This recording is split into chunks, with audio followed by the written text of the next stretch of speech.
As a fun experiment, go through your tarot collection and assign a card to the energy or vibes of each deck.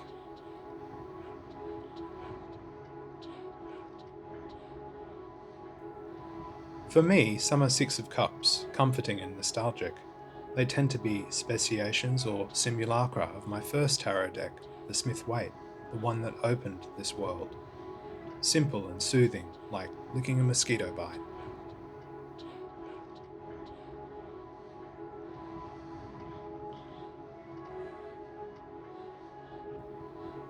Others are hanged ones, and offer a new perspective on familiar subjects and themes.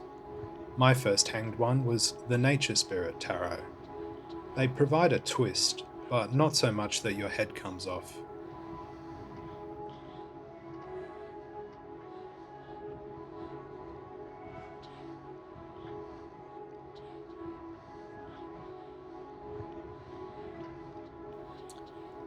A deck may be a lover, one we always return to because it can be relied on.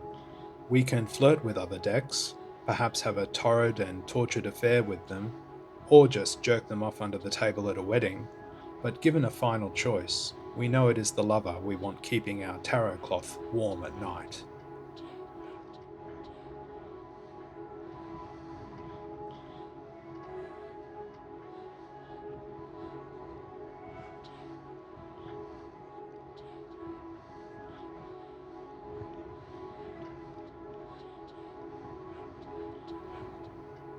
Some may be towers, a radical overhaul of our own thoughts and feelings and practice. A tower is your first experimental adolescent orgasm.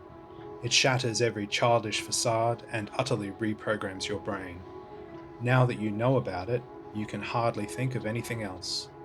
You are not shifted, but catapulted into a new paradigm. Towers aren't quiet or still in the library of our understanding. They burst in, shouting incantations and knock a bunch of shit over. They hog the free computers and keep trying to download the anarchist's handbook. For a while we live amongst the ruins, then start to rebuild. A good tower, having made a mess of things, also sticks around to help clean up. And as we restack and reshelve, it guides us in a different way of organisation. Some volumes may be discarded entirely, and new ones introduced to the collection.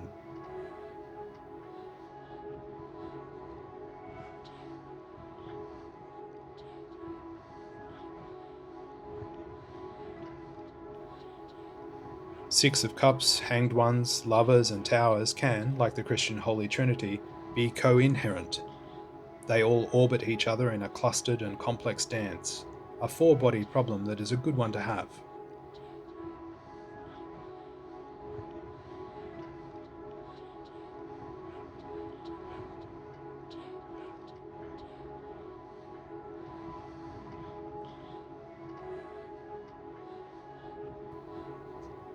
Other decks, more nefarious, may initially present as towers, but they are the Eight of Swords, stringing us along, keeping us in the dark, gaslighters, abusers. You persevere for a little while, hoping things will get better, until one day you sit down with them and wonder what the fuck you are doing. What did we ever see in this thing? Then we realize that that is entirely the problem. We only ever saw it, looked at it. Now it has started to speak, and we hear the poison in its words, and we perceive its rotting spirit taking shape before us. If a deck starts to feel like an Eight of Swords, the way out of the abusive relationship is within distance of your exhalation. Dump that motherfucker.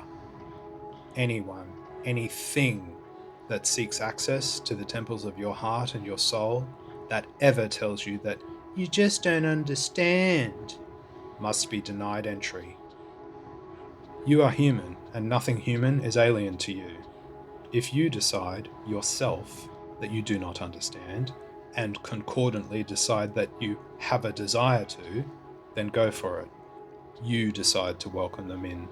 You decide which rooms they have access to, and how long they stay, and how much booze they can drink. But if they clamour at the gates, banging drums of decisions they have made for you, throw burning oil on them. Fucking annihilate them. If only reality were as simple as tarot. Another kind is the Nine of Cups deck. It too pretends to offer something, but it is a scam. Baby snake oil. The same shit we have seen 100 times already. Do you know what the smug, gluttonous charlatan on the Nine of Cups has on the shelves beneath that covered display stand? The one already crowded with 9 identical, cheaply made, pyrite-plated lead trophies? That's right. 100 more of the same thing, wrapped in greasy chemical stink plastic, nested in flaking styrofoam, in cheap rubber bins. Nine of Cups is a Temu dropshipper. They have set up a temporary stall in the middle of the shopping centre, right between the bubble tea shop that won't be there tomorrow, and the weird vitamins and cosmetics and honey-coated macadamia nuts shop that wasn't there yesterday. The dodgy fucker on the Nine of Cups is just as ephemeral, and can front their game in any town.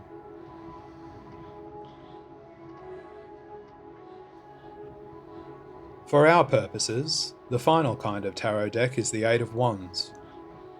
I have yet to sense velocity in the Eight of Wands. What I get from it is overwhelm. An Eight of Wands deck bludgeons. It is carpet bombing by drone, merciless and robotic and remote. For every card you think you finally understand, or just accept as written because, oh God, make it stop, there is another one right after, with another remorseless payload. The Hermetic Tarot is one of those Eight of Wands decks. The Rota Mundi is another.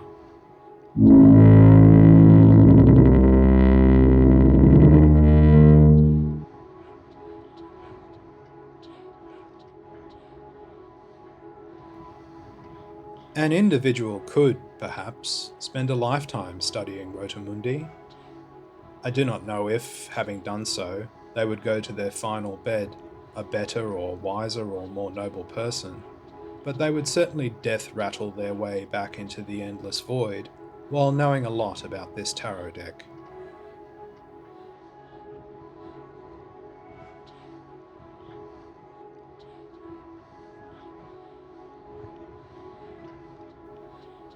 The term Anima Mundi we are already familiar with. It means the spirit of the world and appears as the 21st Major Arcana card.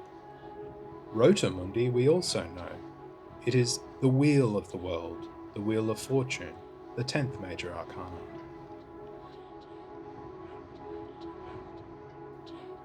The 250-page book that comes with this deck, written by its creator, Daniel E. Loeb, documents all of these things, and a great many other things besides. It documents so many things in fact and in such a relentless and bludgeoning way that it leaves the reader less knowledgeable than they were when they went in. The book catalogues rather than explains. Rota Mundi does not explain anything to my satisfaction. It is scholarly and dense and detailed and well written and demonstrates vast learning, but it provisions this via an anvil of learning dropped directly on your skull, rather than, say, gently sliding a stiletto of learning through a space between your ribs and into your heart. The effect of Rota Mundi is shell shock. Not the good kind of shell shock, like a tower event that forces us to take a long look at ourselves and reassess our lives and behaviours, but the bad kind of shell shock, actual shell shock, which happens when a fucking bomb explodes near your head. The blast wave scours all the gyri from the surface of your brain, completely flattening your mind's topography. The remainder of your days will be spent in an army hospital, eyes looking in 17 directions at once, choking on your own spit because you've forgotten how to swallow. What remains of your attention is entirely focused on the corner of the ceiling, where the X, Y, and Z axes converge and terrify you. A metal bucket is dropped in a distant ward, and watery barbiturate feces sluices out of you onto the plastic mattress.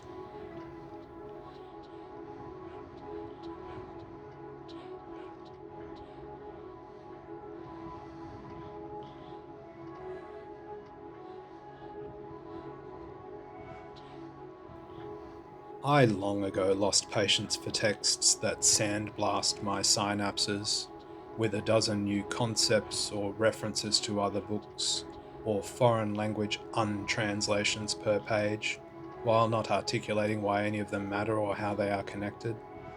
That's just a random list of stuff written in landscape.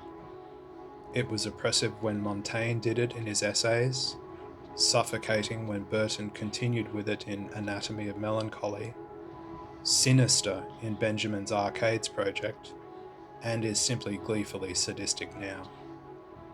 Everybody wants to be the next Umberto Eco.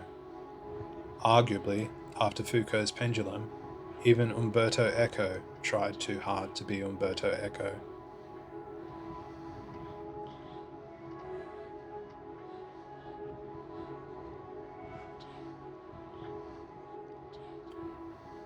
As a germane example, because I called this a bludgeoning Eight of Wands deck, let us take a look at the Rota Mundi's Eight of Wands.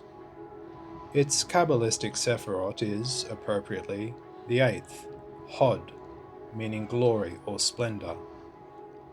Robert Wang describes Hod as the concrete mind. To it are attributed all that is intellectually systematized, such as the magical arts, literature, science, and commerce. So the card is the Eight of Wands, fire, but the Eight of Swords, air, is pictured on the card, and we see that the card's element is water. I guess this is all okay because Hod, the eighth Sephiroth, is representative of all eights. But then I also don't get glory or splendour or any of Wang's attributions to magical arts, literature, science, and commerce from any minor eight in the tarot, except perhaps the craftsperson of coins, the element for which is earth, the only one not mentioned on the card. The book tells us that 8 turned on its side is the infinity symbol. Well, quite. However, did you know that the Hebrew 8, said Shmoneh, is represented by the 8th letter of the Hebrew alphabet, Chet, which looks like an ornate lowercase n? If you turn Chet to one side, it looks like a C.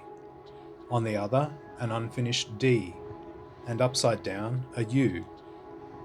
Arrange C, U, N, and D together, and you get Kund, which rhymes with Mund, the first 4 letters of the word Mundi, which appears as the second word in Anima Mundi, meaning, as we know, soul of the world. What, then, is meant by Kund? Well, I fucking dictionaried it, and it is apparently an old nautical term meaning to control or direct. Anima Kundi, then, means soul of control, which also rhymes. Rhyming happens in poetry, which is a form of literature and arguably, depending on which poets you read, magic, which is a bit fucking closer to the meaning of Hod than whatever all of this shit is. If we're going to be turning stuff around, let's just twist the water elemental symbol 180 degrees back into fire, which is what is represented by the fucking suit that the Eight of Wands actually fucking resides in. This sort of reckless, wanton, gratuitous sigil rotating could go on forever. Perhaps they should have called this deck Rota Infinitum. Searching for connections and correspondences is an essential enzyme for pattern-seeking humans, but at some point, like a courtly king, you have to draw a line with this Stuyot behaviour and say, no more. We've had our fun, and now it is time to change our bandages and have a cup of tea and a lie down. Oh, and the box is fucking annoying as well. I really hate tarot deck boxes that have multiple nests for the cards. It never works, it looks ugly, and it greeds space.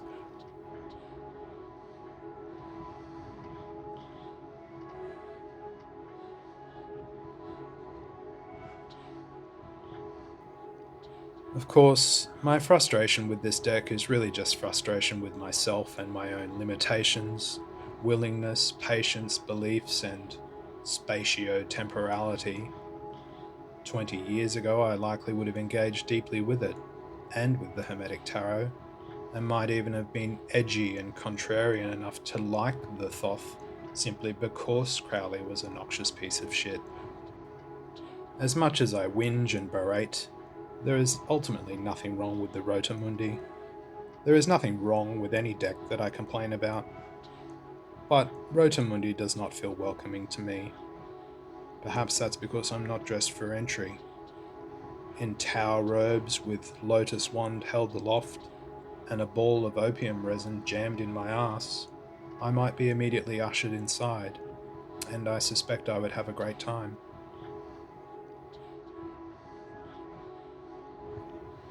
The Haindl I really wanted to work with. The art appeals to me on a primal level, muddy and surreal and abstract, but simultaneously distinct and readable and interpretable.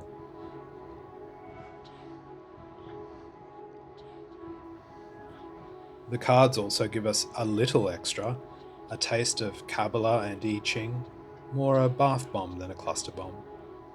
Both can be easily ignored because there is other stuff going on the card. It is not the totality of the card, as with the Rota Mundi or the Hermetic. I don't even mind that it is highly pippy, because again, the pip cards have plenty of other information I can work with.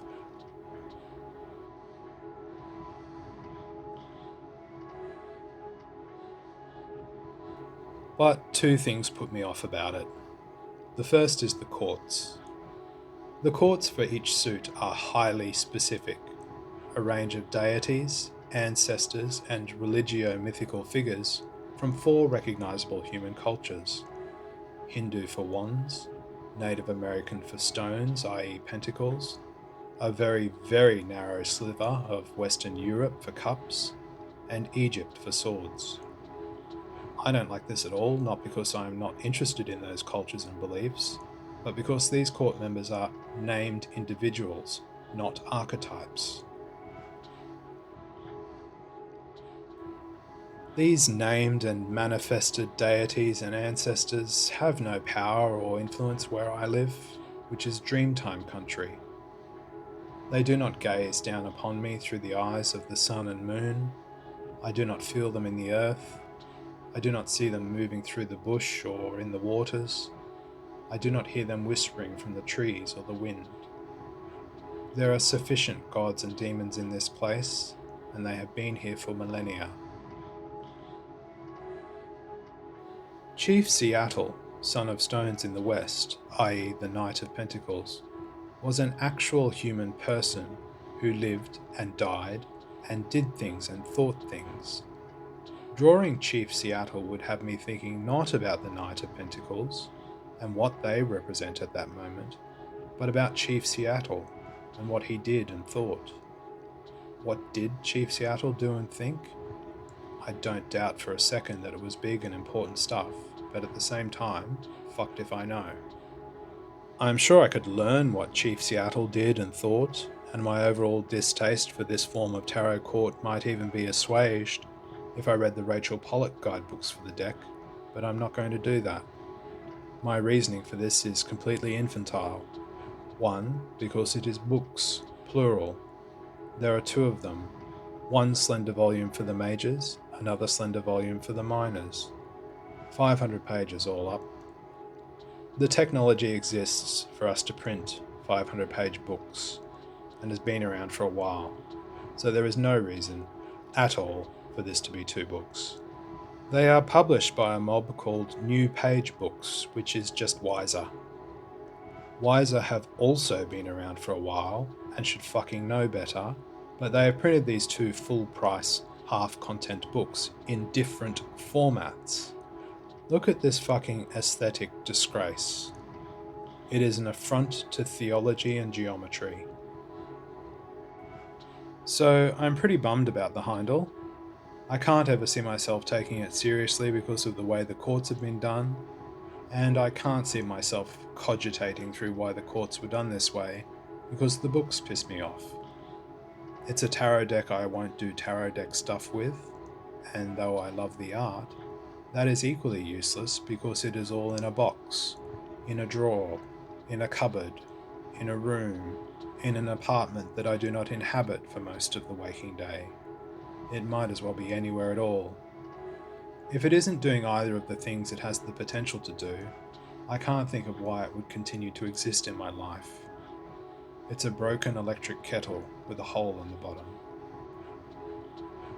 Contrary-wise, Tarot of the Spirit I initially had no interest in working with. I bought it during a week-long spasm of purchases because it was on some top however many list of magical occult decks. Opening the box to sort through, I was immediately dismayed by this stupid transparent Tree of Life card. Yet another fucking Kabbalah deck, I thought. I am Kabbalah agnostic, but it is not lacto-fermented hot sauce, and it does not need to go on everything. All material things in the known universe, especially paintings, have a top, bottom, left, right, and bits in between. I get it, but at the same time, so what?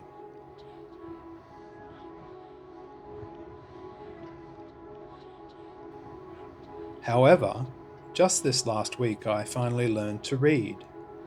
So I started reading the comprehensive guidebook that doesn't come with the deck, and that was also published separately by Wiser, who somehow managed by some miracle to assemble it into a single 424-page volume. It's from 1992 and, I think, the first tarot guidebook to be written by an actual thinking and feeling human, not a malfunctioning Bible passage vending machine.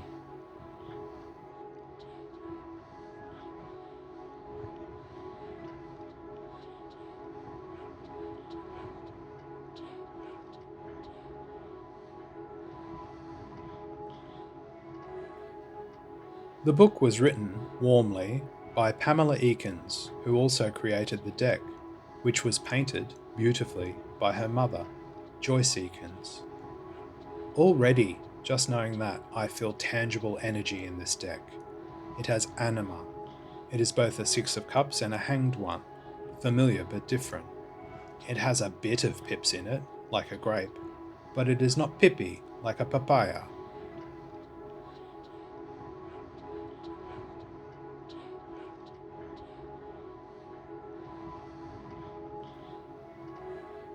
Knowing that the elder Eakins' paintings were done atop pre-drawn Kabbalistic trees of life, rendering the tree the structural framework and thereby literal yesod for every card, makes the transparent diagram less of a useless gimmick and more of a semi-useful gimmick.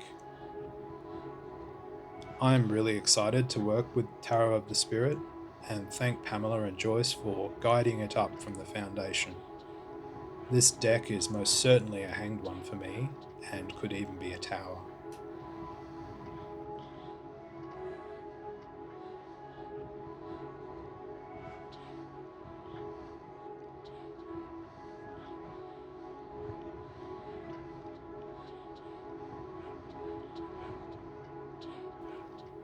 Early on in the Tarot of the Spirit Companion book, Eakins fairly aptly describes how I feel about this general category of tarot deck, the ones I consider study decks. We receive two kinds of education, the one someone else gives us and the one we give ourselves. Anyone can read a book and intellectually assimilate its contents. This is the kind of education provided for us by schools. In school, we sharpen our skills at intellectual abstraction. We learn to play back what we have been taught. After the test, we often forget what it was we knew. The education we give ourselves is deeper. That's because it is driven by emotion. Our deepest memories are cradled in powerful currents of feeling. That which we feel is emotionally, rather than intellectually, assimilated. Emotionally assimilated memories are tenacious.